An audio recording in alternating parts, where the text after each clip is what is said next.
Vedeli ste, že Theodore Roosevelt každé ráno trávil 10 minút predstavovaním si svojej vlastnej skazy? Tento budúci prezident praktizoval staroveký stoický rituál zvaný negatívna vizualizácia.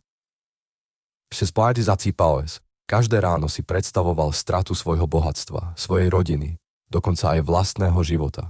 Znelo to šialene, ale mal na to dobrý dôvod. Keď mu v roku 1884 zomreli manželka aj matka v ten istý deň, nerozpadol sa. Táto mentálna príprava ho naučila čeliť najhorším možným scenárom.